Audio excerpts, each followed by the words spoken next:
Are you having trouble losing weight? There are some surprising reasons that keep you from losing those last few pounds. Stay tuned. This episode of the Dollar Saving Divas podcast is brought to you by RentTheRunway.com. You'll find more than 200,000 pieces and 400 designers in the Rent the Runway closet. Anything you want, one flat price. Formal, cocktail, festive. What type of event are you attending? Get 4 or 8 day designer rentals for a fraction of the price. And when you click through the link on our Dollar Saving Divas Facebook page, you'll save even more, and you'll help us keep this podcast free. Look great and save money too. Okay, you've done all the right things. You've dieted, you've exercised, you've done that cleansing thing. Oh, Leslie, that cleansing thing. Oh, I don't do that. Like the carrot juice and those. No, I don't do that. And I probably don't do the exercise, and I probably don't do the... No.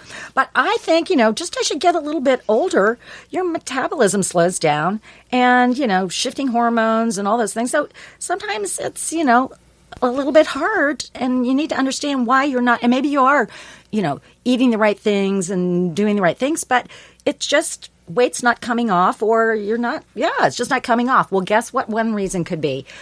Your meds you're taking. Almost half of Americans took at least one prescription medication in the past 30 days. And a side effect of some of these is weight gain. Now, I know my daughter, Alexis, had to take prednisone, and she gained weight from that. So, and also things like antihistamines target a receptor involved with both allergies and appetite. So it can make you hungrier. So you need to don't ever go off your meds. But what you need to do is instead ask your doctor for some other options that you might be, or maybe you don't have to take some of these things for as long as the prescription may say. The doctor may be able to have some other alternatives for you. So I think that's a great tip. Yeah. Well, we've been hearing a lot about not getting enough sleep and the effects it has on your body. And weight gain is one of them. They've done a recent study that says adults who got 4.5 hours of sleep for 4 nights straight ate significantly more than people who got a good night's sleep. So, well, I sleep about 12 hours. Well, there you go. But yeah, if you're not sleeping enough, that could lead you to eat more. So establish a healthy sleeping routine. Well, make sure you're getting 8 hours sleep a night. Well, and if you're just not awake, you're not going to eat, right? So, well, that's true. I mean, come on. Sleeping, the longer you're not eating. Thank you. I mean, So we advise a full 16 hours of sleep. That's right. That's right. And the rest of it, just go to a happy hour.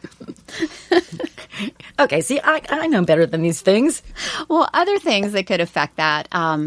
So, we're hearing about having good bacteria in your intestinal tract, and that actually does help you regulate your weight if you have that good bacteria. And one of the things that... yummy, good bacteria. I know, right? One of the things that gets rid of that good bacteria is if you're on antibiotics. And so we hear a lot about doctors prescribing antibiotics for everything. What that does is it kills that bacteria that's living in your gut. So... There are times... I would say stomach. She, of course... It's a gut. Is a gut. You just didn't want to say bacteria. Exactly. That's why I made you do this part. Your gut could be the cause. I mean, that's kind of silly. But no, but I do understand that. I mean, you have to be careful. If you need... Obviously, there are times when you need an antibiotic and you should take that. But just if... Question your doctor, do I really need this antibiotic at this time, and how long do I need to stay on it? The other thing is to eat things that have probiotics in them, like yogurt. Also eat high-fiber foods, broccoli and raspberries and whole grains to try to keep yourself healthier. Well, another thing is, I don't know about you, but what temperature do you keep your house usually? 71 during the day, but then I turn it down at night. At night? Yeah. Well, I think this is very interesting.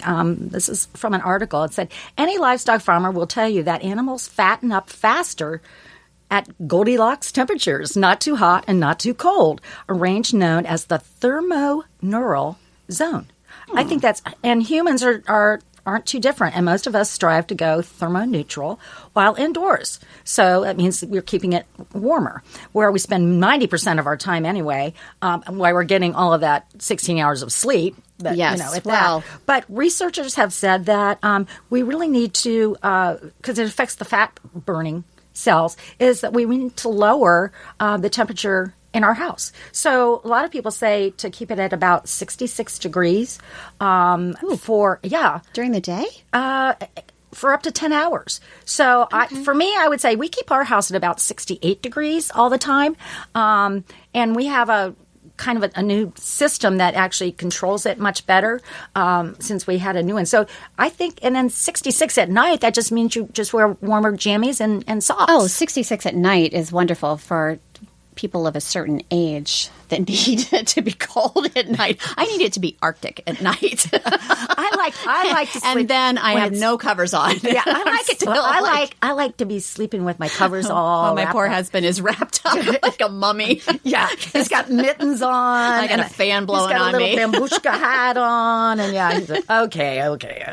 Well, also, have you been sick lately? Have you had the flu? There's adenovirus 36, which is kind of a common cold, and it could make you fat as well as sick. Now, is that bizarre?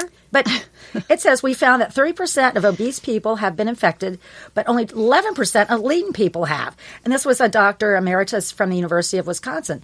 And the virus appears to flood cells with glucose while turning on an enzyme that converts sugar to fat. So you can catch a fat virus? Yes. Yes. No, we call it, it's the adenovirus 36. So stay away. So how do you stay away? Well, some pretty common sense things like wash your hands, avoid touching your nose, your eyes, your face, especially or anybody else's nose. Yeah, exactly. And always you need to exercise and get a lot of rest. That's 16 hours a day. So I'm going to be looking out for this common cold thing that can cause virus.